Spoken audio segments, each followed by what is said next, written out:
Hey everyone, we're diving deep today Mm. into black spaces. Oh, yeah. We're going to be looking at what they are, why they matter, Yeah. and how they function. Um, we're basing this deep dive on an article Okay. called The Importance of Black Spaces, Prioritizing Comfort for the Black Community Over White Comfort. And I like it already. it's really interesting, trust me. Okay. We're going to be uncovering why these spaces are just so vital, That's it. especially in a world that, Doesn't always prioritize everyone equally. yeah, exactly. Yeah, hit the nail on the head with that one. You know, what I think is really fascinating about this whole topic is it goes beyond just like a physical space. Yeah. You know, talking about like a feeling, Yeah. a concept. It's a necessity. Yes. And it manifests in so many ways. The article dives into how black spaces can be both physical and virtual. Oh, that's interesting. Yeah. So think about like online communities. Have you ever joined a group online where you just felt seen, understood, All the time. could truly be yourself without holding back? That, in a lot of ways, embodies the essence of a virtual black space, I think. What do you think? It's totally that sense of belonging. Yes. Of shared experience. And that's so powerful, I think. To really kind of grasp how important these spaces are, we need to understand the historical context that shaped them. You know, like these spaces didn't just appear out of thin air. Right. They were born out of necessity. Right. As a response to systemic racism and segregation. You're exactly right. And the article gives some really powerful examples of this. Think about back in the days of segregation, Yeah. churches and schools. Already institutions central to black communities became even more vital. They weren't just places of worship or education. They were safe havens, offering refuge and a sense of community in a world that was actively hostile. Mm-hmm. And you know, that need for safe havens, places where Black individuals could gather, organize, and empower themselves. That need continued throughout history. And we see it in the civil rights movement, where organizations like the NAACP and the Black Panther Party relied heavily on Black spaces to strategize and mobilize. These spaces were really like the bedrock of social change. It's incredible how these spaces fostered resilience and resistance. And it wasn't just about activism. Right. The Harlem Renaissance is a prime example of how black spaces nurtured creativity and cultural expression. This incredible explosion of art, music, and literature just flourished within black communities, showcasing the power of these spaces to uplift and inspire. The Harlem Renaissance wasn't just about artistic expression, though. It was about Black individuals claiming their narrative, their identity, their place in society. And that act of claiming space, both physically and metaphorically, is something that continues to resonate today. That's such a powerful point. And it really makes you realize that this historical context isn't just something we read about in textbooks. It directly shapes the need for black spaces even now. Yeah. We can't talk about these spaces without acknowledging the persistent impact of prioritizing white comfort over black needs and experiences. Absolutely. And that's where things start to get really uncomfortable. And the article really highlights this in such a poignant way with a simple anecdote. Yeah. Black families gathering in public spaces. Like parks. Parks, beaches, being met with suspicion, disapproval, or even police intervention.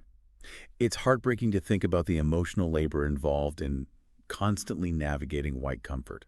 Even something as simple as like enjoying a family picnic Right. can become a source of anxiety and tension. Right. Wouldn't you agree that the very concept of psychological safety is inherently unequal if entire communities need dedicated spaces just to feel comfortable expressing themselves? It absolutely raises questions about the inclusivity of broader society. You know, if Black individuals constantly feel the need to code switch, to minimize themselves, to avoid making others uncomfortable, where can they truly be themselves? Right. Where can they let their guard down and experience genuine psychological safety? That's where black spaces become so vital. They offer this sense of reprieve, a space to exhale, to be seen and heard without judgment. The article really emphasizes the psychological impact of this. Constant pressure to accommodate white comfort. And it's something we need to talk about more openly. Yeah. We often talk about diversity and inclusion, but true inclusion requires more than just like physical presence. Right. It requires a sense of belonging, a feeling of safety and acceptance. And that's what Black spaces strive to provide. They offer a haven where individuals can navigate their identities, process their experiences, and heal collectively. This idea of shared experiences leading to healing really stuck with me. There's power in knowing you're not alone. that your struggles are understood, your joys celebrated. Within a community that shares your history and your perspective, it creates a sense of belonging that's so essential for individual and community well-being. It's about fostering a sense of solidarity, of shared purpose. And the article doesn't just talk about this, like theory of black spaces. It highlights real-world examples of how they function and the tangible benefits they bring to individuals and communities. Like the Black Artists Collective, for instance. They're not just providing exhibition space for Black artists, they're creating a whole ecosystem of support, mentorship, and networking opportunities. It's about empowering artists to thrive and showcase their talents without facing the barriers they might encounter in, like, the mainstream art world. The Black Community Trust is another fascinating example of how Black spaces can address economic disparities. They're not just providing resources, they're empowering individuals to become financially literate and create their own opportunities. This model of community-driven economic empowerment is something we see replicated in many successful Black spaces. And we can't forget about the Black Scholars Program. They provide scholarships, mentorship, and a whole network of support to help Black students succeed academically. It's about creating pathways to success, recognizing that systemic barriers often make it harder for Black students to access the same opportunities as their non-Black peers. It's inspiring to see these organizations making a difference. But it also makes you wonder, what about those of us who aren't Black? What role can we play in supporting these spaces? That is a really good question. And I think the article offers some really valuable insights for allies. Okay. The key takeaway is that allyship starts with humility, respect, and a willingness to listen and learn. It's not about imposing your own ideas or trying to fix things, but rather amplifying Black voices and perspectives. So it's more about being a supportive presence than trying to take charge. Precisely. Allies need to educate themselves about Black history, culture, and the specific needs of the community that they're trying to support. It's about understanding the historical context, the ongoing challenges, and the unique strengths that Black spaces bring to the table. I imagine that requires a lot of self-reflection, too. Oh, for sure. And a willingness to confront our own biases. Right. Absolutely. Allyship is an ongoing process of learning and unlearning, Yeah. It's about recognizing when to step back and let those with lived experience take the lead. The article also emphasizes the importance of open and honest dialogue. Yes. About race and comfort. Yes. Especially in diverse environments. And that can be a tough conversation to have. It can be tough. But it seems so crucial if we want to create spaces that are truly inclusive. You're right. Those conversations can be challenging, but they're essential. I mean, how can we build bridges of understanding if we shy away from acknowledging the different experiences and comfort levels that exist within those spaces, right? Right. It's about creating a space where everyone feels safe to share their perspectives, even when those perspectives are uncomfortable. It sounds like it's about shifting the power dynamics. Yes. Recognizing that. Centering Black comfort can be a radical act. It can be. In a society that often prioritizes the comfort of dominant groups. Exactly. It's about dismantling the systems that perpetuate these inequalities and creating a more equitable environment for everyone. And it's not just about these abstract conversations, Right. It's about concrete actions. The article outlines some practical strategies for building and sustaining Black spaces within communities, and it all starts with resources. So it's about ensuring that these spaces have the financial, educational, and cultural resources they need to thrive. Precisely. Think about community fundraising, grants, partnerships with local businesses. It's about creating a sustainable foundation for these spaces to not just exist, but to flourish. But resources alone are enough. Right. It also requires active community engagement. I imagine that means getting people involved, fostering a sense of ownership and participation. You got it. Think about regular community meetings, forums, social events. Yeah. These are all ways to build rapport, encourage collaboration, and ensure that the space truly reflects the needs and aspirations of the community that it serves. It's about creating a space that feels welcoming. Yes. And relevant. Yes. To the people who use it. And speaking of welcoming, I love that the article highlights the importance of using art, literature, design elements that celebrate Black history and heritage. Oh, those visual cues are so important. It's about creating a sense of belonging, a space where individuals can see themselves reflected, their stories honored, their culture celebrated.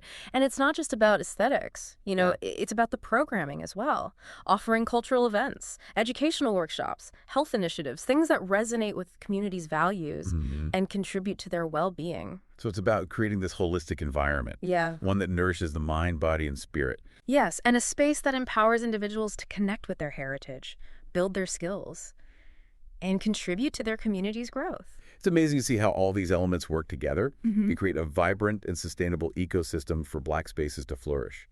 It's a testament to the resilience and creativity of these communities. Absolutely. And it underscores the fact that these spaces aren't just about survival, they're about thriving. They're about creating a better future for Black individuals and communities, a future where they can live, create, and prosper on their own terms. Yeah, it's truly inspiring to see how these Black spaces are just fostering this sense of empowerment and collective healing. Yeah. As we wrap up this deep dive, I keep coming back to that idea of prioritizing Black comfort. Yeah. Such a powerful shift. Yeah, it really challenges us to examine, whose comfort we prioritize in our society, in our institutions, in our everyday interactions. And it forces us to confront the ways that Black comfort has been historically disregarded or even actively undermined. It makes you realize that creating truly inclusive spaces, it requires more than just good intentions. Yeah. It requires a willingness to challenge the status quo, to dismantle the systems that perpetuate these inequalities, and to actively center the needs of those who have been marginalized. You're absolutely right. It's not about creating separate spaces, but about transforming all else spaces to be genuinely welcoming and inclusive. Yeah. It's about recognizing that centering Black comfort benefits everyone because it creates a more just and equitable society as a whole. That's such a crucial point. It's not about exclusion. Right. It's about equity. It's Yeah. about creating a world where everyone feels safe, respected, Yeah. and valued. And that brings us to our final thought, something for you, dear listener, to think about as you continue exploring this topic, knowing what you now know about Black spaces, their history, their importance, the challenges they face, and the incredible resilience that they embody. Where do you see opportunities to create or support these environments in your own community? It could be a physical space, a virtual community, a program, an initiative, big or small. Every act of support contributes to building a more inclusive and equitable world. Maybe you volunteer your time or resources to an existing organization, or maybe you see a need in your community that isn't being met, and you feel inspired to create something new. We encourage you to share your reflections, your ideas, and your questions on social media. Let's keep this conversation going because together we can make a difference. Thanks for joining us on this deep dive. And remember, creating a more equitable world starts with each of us.